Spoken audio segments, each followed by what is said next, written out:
Act is our real goal, a reform to the system that would assure that an accident like this would never happen again.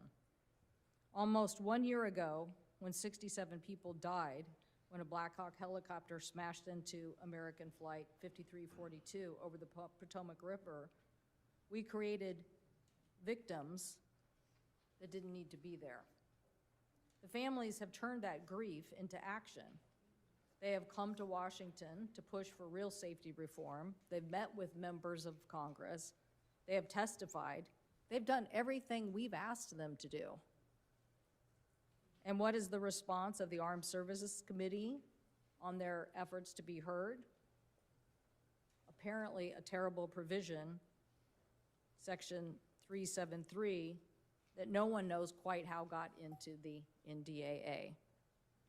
Believe me, it's not what Senator Cruz and I asked for. It's not what our colleagues on this committee had agreed to. Let me explain what the provision does.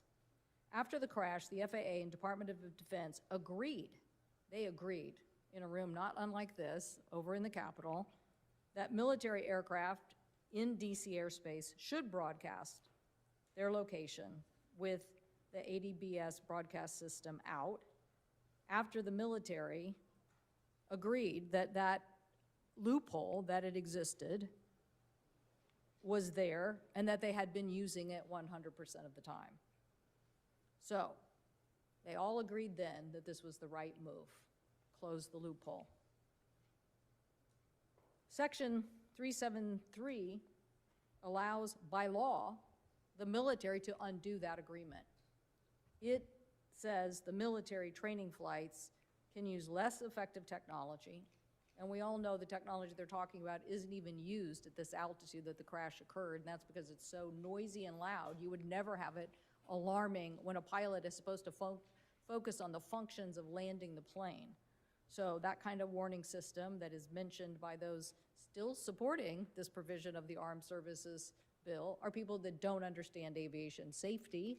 They might be using it as an excuse, but anybody who is involved in aviation safety knows that it is not going to do the job. So this puts a loophole into the law, and this is not what we need. As we mentioned, Senator Cruz, myself, Senator Moran, Senator Duckworth, the NTSB Chair Hamady, we wrote a letter basically calling on this provision to be removed, saying that it was unacceptable, and it put the flying public at risk, and a dismissal of the tragedy that 67 families and their loved ones have gone through. So we're here to say to our colleagues, let's get this out of the National Defense Authorization Act.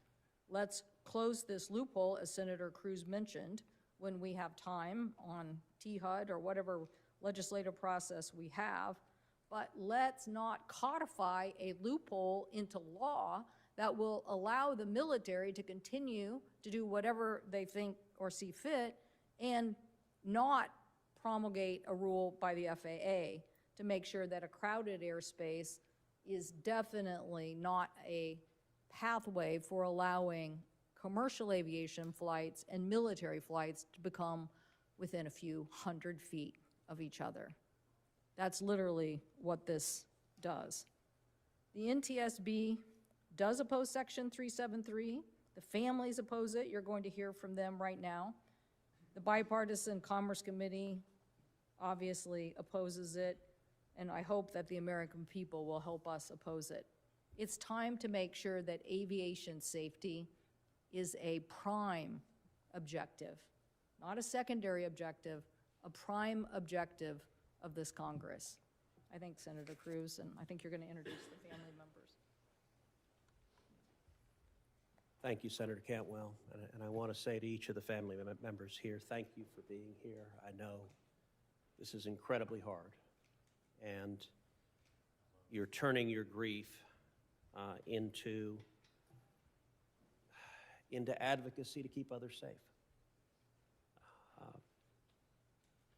The night of American Airlines Flight 5342, my wife Heidi was in the air landing at Reagan about an hour after the accident.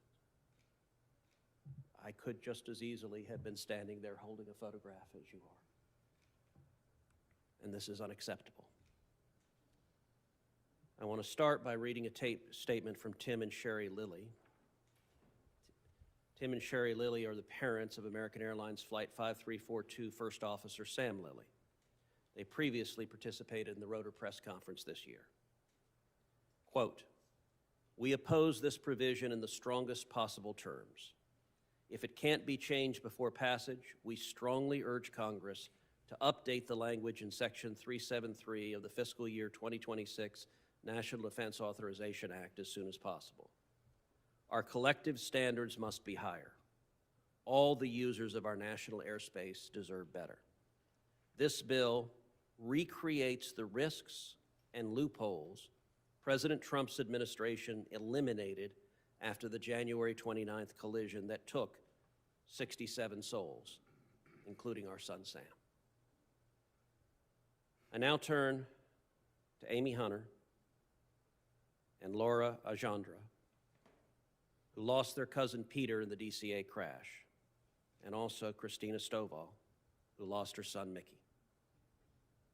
They are here representing the other families of Flight 5342. Hello, my name is Laura Ojan. My cousin Peter Livingston, his wife Donna, and their two girls, Everly and Lydia, were on Flight 5342. I want you to see their faces. This is a beautiful family, a branch of our family tree that is no longer here. Shortly after the tragedy of Flight 5342, we started talking about what happened and why. People listened, but there was something missing. There was no shock. There was no real disbelief. Instead, we kept hearing the same thing, that this was an accident waiting to happen. Hearing that was like salt being poured on an open wound. If this was an accident that was waiting to happen, then it could have been prevented. It should have been prevented. Immediately after the collision, safety measures were finally put into place, measures that should have been there before our loved ones were lost. Rolling those back now does not move us forward. It puts people at risk. Now is time to build on that progress, not to reverse it. There's already a bipartisan solution ready, the Rotor Act, presented by Senators Cruz and Cantwell.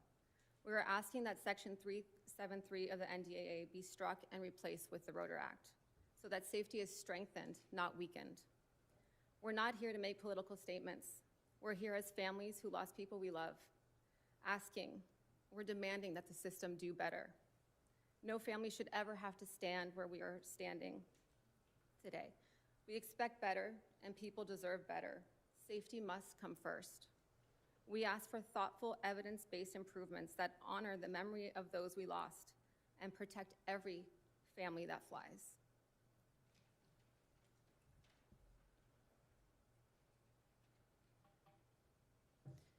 Hi, thank you for everybody being here. My name's Amy Hunter.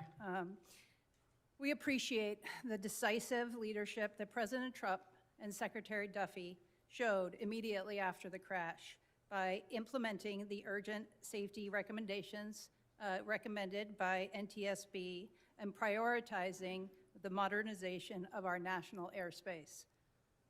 Section 373 in the current National Defense Authorization Act now threatens to undo everything, all the progress that was already made. And it will compromise the safety around Reagan National Airport. President Trump has been delivering airspace safety. We urge him to intervene. Strike this provision and replace it with Rotor. We ask Congress, strike this provision and replace it with Rotor. Strong leadership to keep Americans safe. Thank you very much. Give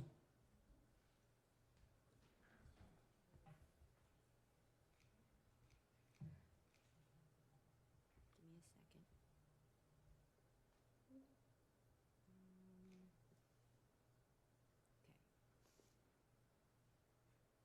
Okay. In memory of Mikey and his there were 7 hunters My name is Christina Stovall, and I stand before you as a mother who has lost her son, Mikey. Mikey was a father, an outdoorsman, and a man who loved life with a laugh that filled a room and kindness that made strangers feel like family. He taught his son, Jake, how to fish, hunt, and how to track the seasons, and how to find joy in the small, ordinary moments. Losing him has left a silence in our home that nothing can fill. Remembering a life lived fully. Mikey did not live a life of the headlines or grand gestures. He lived simple and well. He brightened every room he walked into, and he carried with him the kind and steady, generous spirit that made people want to be better. When I close my eyes, I see him on the riverbanks, sun on his face, teaching his little one how to cast a line. That image is a gift and a wound, because it is also a reminder of what was taken from us too soon. For all the families, we fear the phone call. I can't say any more, but I would like to name all 7 of our hunters, besides our son, Mikey Stovall. We had my husband's best friend, Tommy Claggett. We got Steve Johnson. We have John Boyd. We have Alex Huffman, Jesse Pitcher, and Charlie McDaniels. 7 guys who told their kids, "I'll see you when I get back." Now, our grandson, Mikey's son, is worried because Mikey said, "I'll be back," when his mom leaves and says, "Jake, I'll be back." He's having a hard time. We don't live in this area. We live in Florida. Jake, if his mom is not around and doesn't come back in time, he calls me in Florida. No parent should have to go through this. We are so blessed to have Senator Cruz, Cantwell, President Trump, and Secretary of Transportation Duffy, the NTSB, and everybody. And I may be showing tears, but I am grateful for all of them. And please just keep our family in your thoughts and prayers, because Christmas is going to be so empty. Thank you.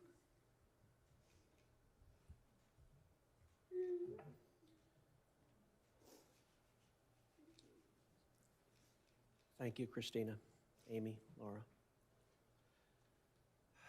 We'll open it up for questions now. Yeah.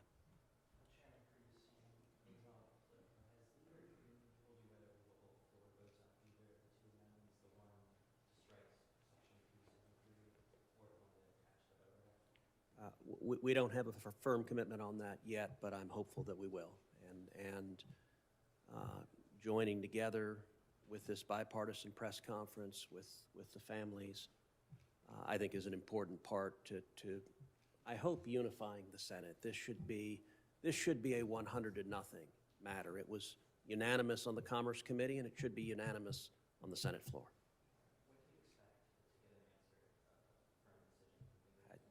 I think in this week. Have you gotten an explanation from Armed Services or the Defense Department why this ended up in the bill? You know, amazingly, we have not. This was a provision that nobody had seen. This is a provision that didn't go through the ordinary clearances. Normally, when you're adding a provision to the NDAA that impacts aviation, you would request clearance from the chairman and ranking member of the Senate Commerce Committee. No clearance was requested. We discovered this provision when the final version of the bill dropped out of the House and it was passed. I think very few House members had any idea it was in there. And in the days since it was dropped, we have not seen a single representative step forward and say, "I authored that provision, and I agree with giving the military a special exception," particularly given that the special exception cost the lives of 67 souls in January of this year. Yeah. What about President Trump or anyone else in the White House? Have you had an opportunity to talk about this with them? If the Senate passes this, it goes to the death. Yeah. So I was at the White House last week with the president. I spoke with the president's team about it last week. As we noted, the President and Secretary Duffy acted swiftly in the wake of this accident to end the military's exception. The military had written a memorandum of understanding that created an exception that was designed to be for national security purposes. I suppose if a plane was carrying a nuclear weapon to some place that was highly classified, you might understand limited circumstances where you would not be transmitting location. But this was a training flight that was crossing right across a runway on DCA Reagan. And unfortunately, the Pentagon had implemented a policy of using the exception 100% of the time. That was indefensible. And so this provision, part of the reason nobody's claiming credit for it in the House, is this provision tries to reverse what President Trump did, and it tries to reverse what Secretary Duffy did, and that's not defensible. Senator Cantwell wants to. Well, we did hear, I think it was a statement put out by the SAS committee in House and Senate that they were going to rely on the TCAS system, which anybody who spent any time on aviation issues know that that system is not designed to, that's an alarm system that's used at a much different stage in aviation, not in the landing phase. So it's not something that people recommend, and clearly nothing that the NTSB or FAA said was a solution to this, when previously the military and the FAA said we are going to close this loophole. So people are surprised. I think maybe those members, now that they've heard that that's not really a technology solution for this incident, maybe they're asking people how this got in there too. You know, maybe that was the line they gave them, that this is why it was there, that they thought there was some solution, but it's not. It's not a solution. And nobody who is serious about aviation thinks that it's a solution. So I don't know if there was confusion, but it's time to just take it out. Karen Convergence, New York Times. To your point, Senator Cruz, this was in the final version of what the House passed back in September, and to some extent there must have been discussions about helicopter aviation safety because you were pushing for the Rotor Act to be included in conference. So why did we only start to hear the concern and the panic about this last week, given that there were several months where that was clearly on offer as part of that? Well, this provision didn't go through the ordinary clearance process that the NDAA normally undergoes. Had they sought clearance from the Commerce Committee, both the chairman and ranking member would have objected, not just objected, but objected emphatically. And I can tell you in the Senate, I have not found a single senator who defends this provision. When you look at it on the merits in light of what happened, it is indefensible. And look, sometimes the swamp operates in the dead of night, but it shouldn't here, not when 67 lives were lost this year. We owe it to not only those who lost their lives on that January night, but to every other member of the flying public who gets on a plane, who puts their son or daughter or their mom or dad on a plane. We owe it to them to prevent another accident like that from happening again. Yeah, if this was suggested in the House version, I became aware of it when it was being sent, and we objected that day when we found out it was going to be voted on in the House of Representatives. So. Sorry, back in September, or No, when I became aware that that language was in the NDAA the day that it was voted on in the House of Representatives, the day of or the day before. So I don't know whether people thought that that was language that was going to be in this proposal, but I'm just telling you when I became aware of it. Thank you, Senator. Grady Trimble with Fox Business. What's your level of concern that the House-passed version of the bill could actually pass the Senate? Is it possible or probable? And secondly, what would the consequences of that be? Look, I think the rest of the House-passed bill is going to pass the Senate. It's going to pass the Senate with strong bipartisan votes. There are important provisions in the NDAA that I support, that I'm sure Senator Cantwell supports. But this provision, which was airdropped in at the last minute, has the support of nobody. and it is indefensible. And so in my view, we should strip it out. And the House, it would require the House to pass it again, but that's a fairly easy thing. They had over 300 votes the first time to pass it, so they would easily pass it again, and we could put it on the president's desk by the end of the week. I think it begs a larger question. How is it that we're in this situation to begin with? How did we have Route 4 and military helicopters on the same flight path, or at least the ability to be within a few hundred feet of each other? And how is it that when a rule was written saying everybody had to have this kind of broadcast system so planes could know where they were, the military asked for a rare exemption from it, which I don't even know if I would have granted that, not in the same corridor as the Route 4, no, I would personally, no, I would not be saying that helicopters and planes should be within 300 feet of each other, ever, period. Why? Like, it's just too much to pull off. It's just too much to pull off. So why wasn't that corrected? Why didn't people catch that? And then when they used it all the time, you know, we had an infamous letter dropped off at my office that kind of let the cat out of the bag. That was from a whistleblower from the region who had sent a letter to Eleanor Holmes Norton asking the military, I think it was 2 or 3 summers ago, asked the military what was their use of it, and the military wrote back in the letter to Eleanor Holmes Norton, we use it this way all the time, meaning we never tell people where we are. And so that was like a huge wake-up call for us. We had no idea that kind of route and that kind of proximity even existed, but then to find out that apparently the military, even though it testified before the FAA in a rulemaking that it was going to be very rarely used, basically changed their mind and was doing it that way all the time, 100% of the time. So this system, it's got to get tightened up. It's just, we need, as you can see from this most recent incident that Senator Cruz mentioned at the beginning of his remarks, I don't know exactly what's happened, but I know this, it's not acceptable. So you either have different corridors that commercial flights aren't flying in, but you don't have corridors where military aircraft and planes are flying and then not letting each other know that they're in that space. We just can't have that. So we just had an incident over the weekend. So what are we doing to get a better system so that the flying public feels safe about this situation and pilots aren't surprised, because clearly the JetBlue pilot was very surprised.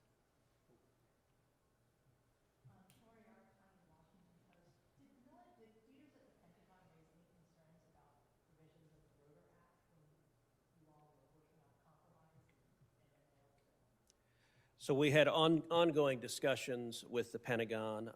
I would tell you that Secretary Hegseth, who I've spoken to several times about it, had committed to me that he would not oppose the Rotor Act. At the same time, I think there is career bureaucracy in the Pentagon that is resistant to any changes. And I will say, we had a hearing in this committee, in fact, in this committee room, sitting almost exactly where you are now, was the Army General in charge of aviation, who refused to hand over the memorandum governing when they would use ADS-B out.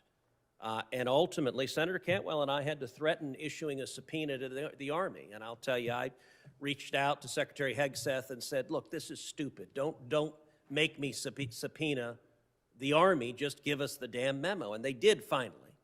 But I do think that there are career bureaucrats who are just reluctant to change anything, and I think that is not a position that is remotely defensible in the light of day. In the back, Barb, sorry. We can hardly see you because of the light, so we don't.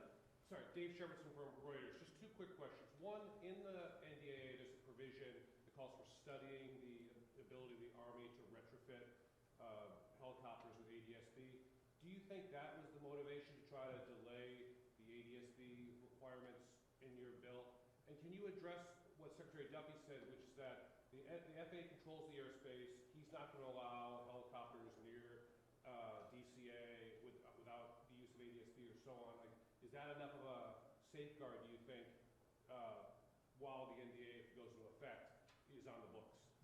No, we can't have slippery slopes. We can't have slippery slopes. I'm pretty sure we're gonna hear from Jennifer Hamady and the NTSB that they think there's some issues related to helicopter altimeters. So Senator Cruz and I are a solution that works and is effective, but we also want to see what else they come up with, because there are military helicopters all over the United States. And if they're going to have altitude altimeter issues, then we want to know what that looks like and what they're going to do to fix it. But we also want FAA to make sure it's taking this into consideration. So no, I think there's just no amount of detail here that, I think the larger question for everyone is how much interface between military and commercial aircraft there really was at key airports across the country. And what are the separation issues? And how do we get a good handle on that? And obviously the standard that everybody's agreed to, this ADBS out and in issue has been around for more than a decade. Literally was put into the previous law saying, get this implemented, and people have pushed it off. So the military obviously doesn't want to do this, but we have to have a resolution, and we need an aggressive FAA to force them, and we need a Congress to force them into a resolution. Let me say also, the Rotor Act is explicitly supported by the Trump administration. When the Rotor Act was first introduced, I stood at this podium, and next to me was Secretary Duffy, the Secretary of Transportation, explicitly supporting the legislation. Next to me was Administrator Bedford, the administrator of the FAA, explicitly endorsing the legislation. As I mentioned, Secretary Hegseth has committed to me that the Department of War would not oppose this legislation.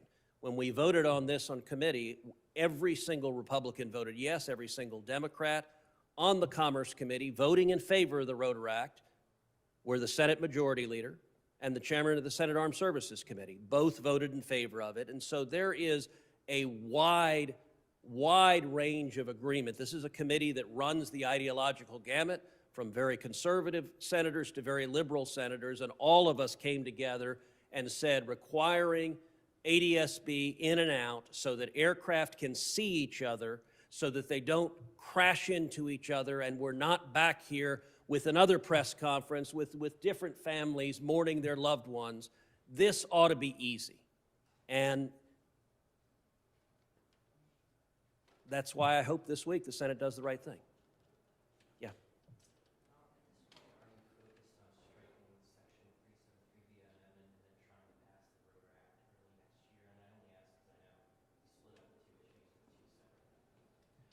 Look, both are options. I'm moving to, I want to fix this problem. And so procedurally, there are multiple possibilities. Senator Cantwell and I are engaging in those conversations.